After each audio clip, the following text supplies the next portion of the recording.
एक बार क्या हुआ कि कबीर ने एक दिन अपने बेटे कमाल को कहा कि वो जंगल में जाए और गाय भैंस के लिए घास लेकर आए, थोड़ा सा चारा लेकर आए। तो कमाल घास काटने जंगल गया। सुबह का निकला, दोपहर होने को लगा, शाम हो गई। कबीर चिंतित है। फिर दोपहर ढलने लगी, शाम होने लगी और सूरज ढलने के करीब आ गया, लेकिन कबीर अभी तक आ नहीं पाया। कमाल को कबीर और कबीर के कुछ शिष्य ढूंढने निकले। जाकर देखते कि जंगल में घनी घास के बीच कमाल खड़ा है, आंखें बंद है और डोल रहा है। हवा के झोंके में जैसे घास डोल रहा है वैसे कमाल भी डोल रहा है। जाकर उसको हिलाया और पूछा कि ये क्या कर रहे हो। उसने आंख खोली और कहा, अरे बड़ी भूल हो गई। कबीर ने कहा, कितनी देर लगा दी, यहाँ क्या कर रहे हो। उसने कहा, जब मैं यहाँ आया तो बड़ी भूल हो गई। क्या भूल हो गई। उसने कहा, मैं घास काटना छोड़कर घास को देखने लगा और देखते देखते कब मैं घास हो गया मुझे पता ही नहीं चला। इतना आनंद आया कि मैं उसमें रम गया। इतना आनंद था कि उस घास हो जाने में कितना आनंद आने लगा था। और तुम आ गए तो ठीक हुआ, अन्यथा पता नहीं कब लौट पाता घर, मुझे भी नहीं पता था। हवाएं घास को नहीं हिला रही थी, वो मुझे हिला रही थी। ये तो बात ही खत्म हो गई। काटने वाला और कटने वाला समाप्त हो गया। ये कमाल ने कहा कि बड़ी भूल हो गई, मैं देखने में लग गया था। ये बड़ी भूल नहीं हो गई, ये बड़ी अद्भुत बात हो गई। और जब भी कोई देखने में लग जाएगा तो बात एकदम बदल जाएगी। हम कुछ भी नहीं देखते हैं। हम अपने पत्नी को नहीं देखा, कभी अपने बेटे को देखा है जिनके साथ आप बरसों से जी रहे हैं? कभी उन्हें देखा है? सोचा है सदा कि कल इस पत्नी ने क्या क्या किया था। इस बीच में वो बीच में खड़ा रहा। सुबह दफ्तर जाते वक्त उसने कैसे झगड़ा किया था, वो बीच में खड़ा हुआ। खाना खाते वक्त उसने क्या कहा था, वो बीच में खड़ा हुआ। सोचा है सदा, देखा कभी नहीं है। और इसलिए कोई भी संबंध नहीं है पति और पत्नी के बीच, बाप और बेटे के बीच कोई संबंध नहीं है, माँ और बेटे के बीच कोई संबंध नहीं है। संबंध तो वहाँ होता है जहाँ विचार विलीन होता है और दर्शन शुरू होता है।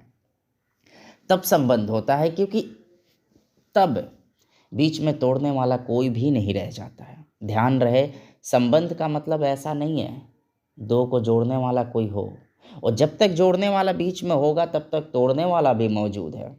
क्योंकि जो जोड़ता है वो तोड़ता है। और जिस दिन जोड़ने वाला भी बीच में कोई मौजूद नहीं रह जाता, दो ही रह जाते, बीच में कोई नहीं रह जाता, उस दिन एक ही रह जाता है, उस दो नहीं रह जाते। संबंध का मतलब ऐसा नहीं है कि हम जिससे जुड़े हैं। संबंध का मतलब ये है कि जिसके और हमारे बीच कुछ भी नहीं, कोई है ही नहीं बीच में, जोड़ने तक का कोई नहीं है। वो धाराएं विलीन हो जाती हैं और एक दूसरे में लीन हो जाते हैं। इसी का नाम प्रेम है। दर्शन प्रेम में जाता है। दर्शन जो है प्रेम में ले जाता है। प्रेम का सूत्र है दर्शन। और जिसने प्रेम नहीं किया उसने कभी कुछ जाना ही नहीं। चाहे किसी भी चीज़ को जानने गया हो तो प्रेम से ही जाना जा सकता है। अब जब मैं कहता हूँ कि मृत्यु को जानना है तो मृत्यु में भी प्रेम करना पड़ेगा, मृत्यु से भी प्रेम करना पड़ेगा, मृत्यु का भी दर्शन करना पड़ेगा। और वो जो भयभीत है, वो भागा हुआ है, वो प्रेम कैसे करे, वो दर्शन कैसे करे, वो मृत्यु को देखे कैसे। मृत्यु सामने खड़ी हो जाए तो वो पीठ फेर कर भाग जाए, वो मृत्यु को कैसे देखेगा। वो आंख बंद कर लेता है, वो मृत्यु को कभी सामने नहीं आने देता है। वो भयभीत है, वो डरा हुआ है, इसलिए वो मृत्यु को कभी नहीं देख पाता, न प्रेम कर पाता। और जो अभी मृत्यु को ही प्रेम न कर पाया वो जीवन को कैसे प्रेम करेगा। क्योंकि मृत्यु तो बड़ी ऊपर की घटना है, जीवन बड़ी गहरे की घटना है।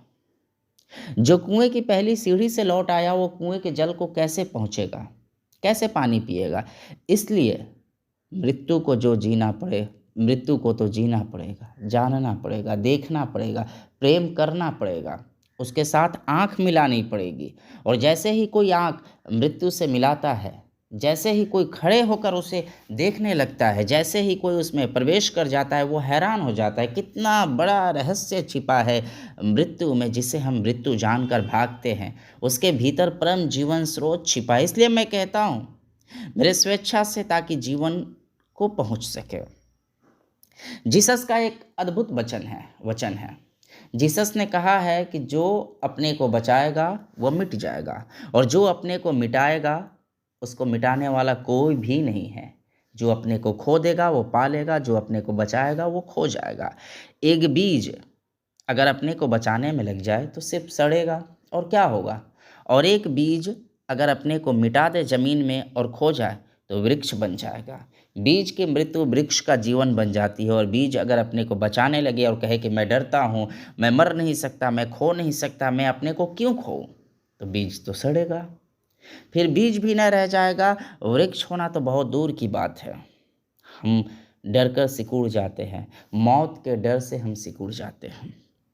मैं यहाँ एक और बात कहना चाहता हूँ जो आपके ख्याल में कभी नहीं आई होगी।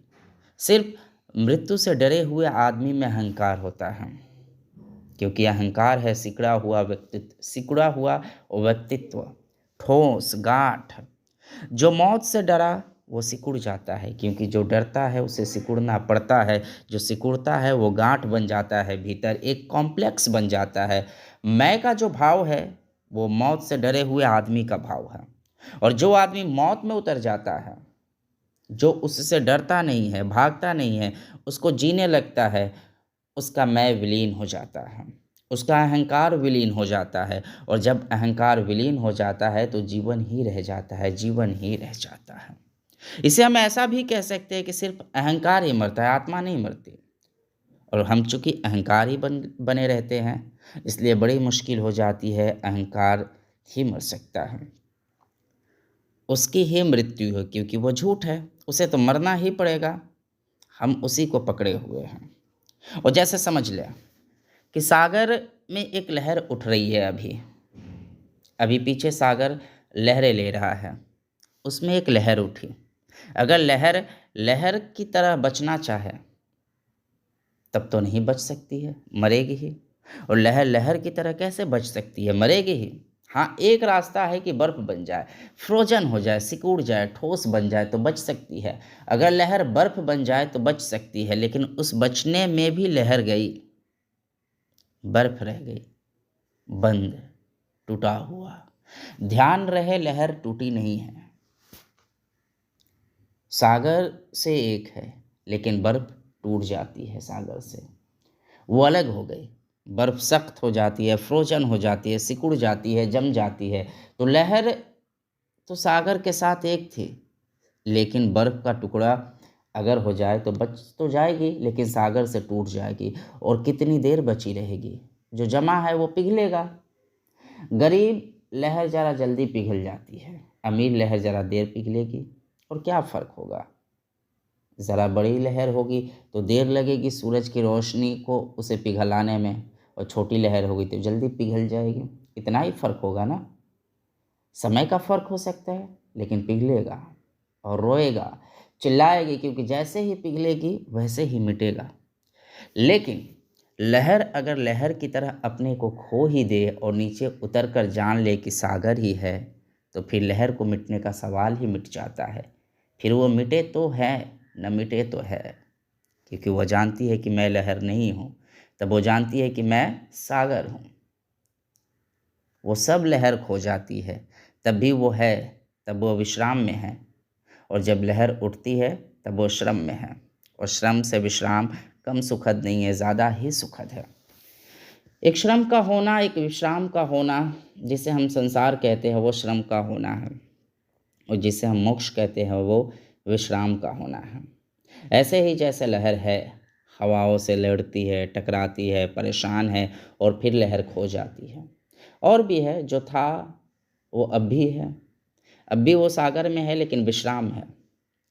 लेकिन अगर कोई लहर लहर की तरह अपने को मान ले तो अहंकार से भर गई, और तब वो सागर से अपने को तोड़ना चाहेगी, क्योंकि जिसको ऐसा ख्याल हो जाए कि मैं हूँ, वो सबके साथ मिला हुआ कैसे रहेगा।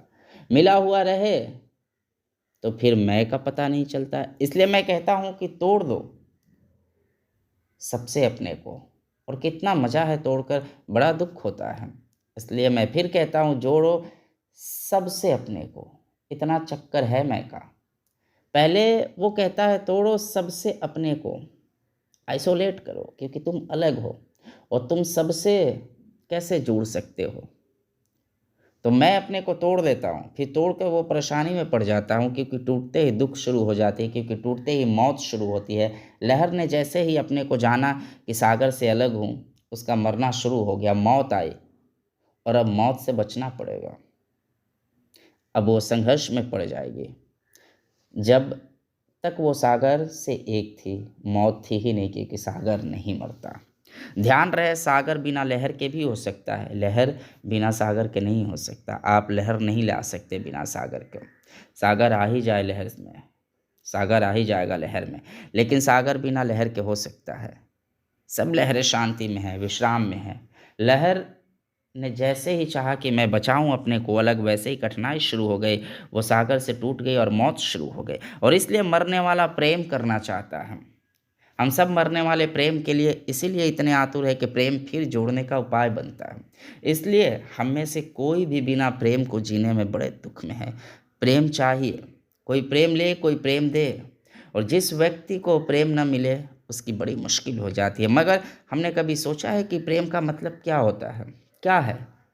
यानी प्रेम का मतलब ये है कि वो जो हमने विराट को तोड़ दिया है नाता, विराट से तोड़ दिया है नाता, अब उसको ही हम फिर टुकड़े टुकड़े में जोड़ने में की कोशिश करने में लग जाते, कोशिश कर रहे।